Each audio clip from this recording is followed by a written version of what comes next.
Ben cevap bu yapıyorum, cevap vermem. Konuşan yok değil mi? Bugün telefonla konuşan yok. Yani cevap vermem. Aramışlar ama dün aramışlar, bir de sabah aramışlar, cevap veren yok. Dur la ilahe illallah.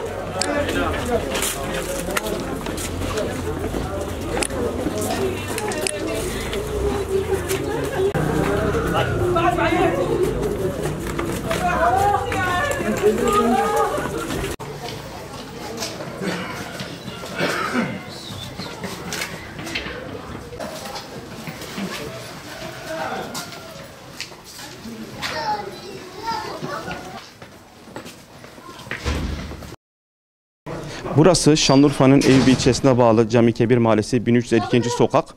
Bugün bu sokakta hemen yanı başında durduğumuz evde çok acı bir olay yaşandı. Piknik tüpüyle ısınmaya çalışan dede, nine ve torunlarından oluşan 3 kişilik Suriyeli aile piknik tüpünden sızan gazdan zehirlenerek hayatlarını kaybettiler.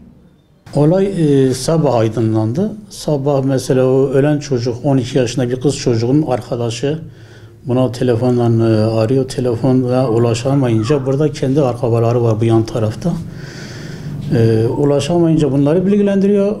Bunlar da gidiyor kapı çalıyor. Haber alamıyorlar. Haber alamayınca bir olayın olduğunu, bir telaşın olduğunu, orada bir durumun olduğunu anlayınca büyüklerine haber ediyor çocuklar. Büyükler geliyor. Kapı vuruyorlar, kırıyorlar.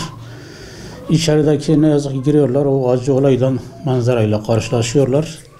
12 yaşında bir kız çocuğumuz, 60 yaşında dedesi, 60'a yakında nenesi, çocuk yetim, dedesiyle falan yaşantısını sürdürüyor.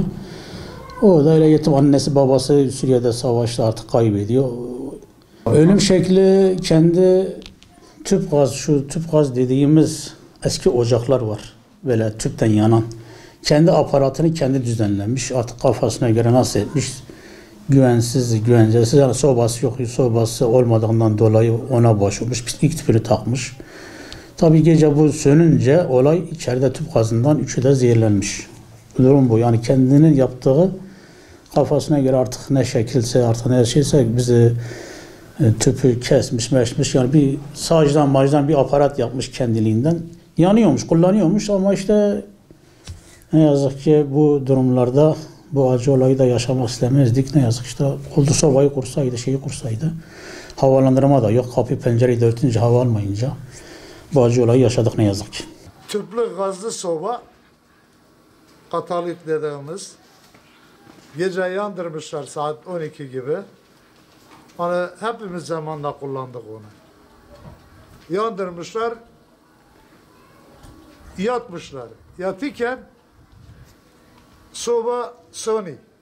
Sony tabi tüp açık.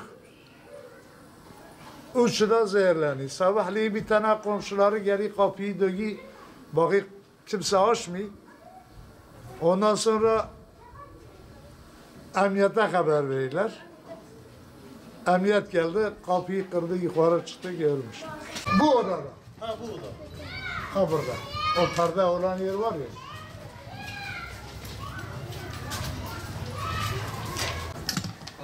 Bir yerleşim alan, en gözde, en temiz, en tarihi olan bir yer. Ha site alanımıza bak. Hadi oğlum. Allah yardım etsin. Allah sabır versin. Allah sabır versin. Kolay değil gitmedi.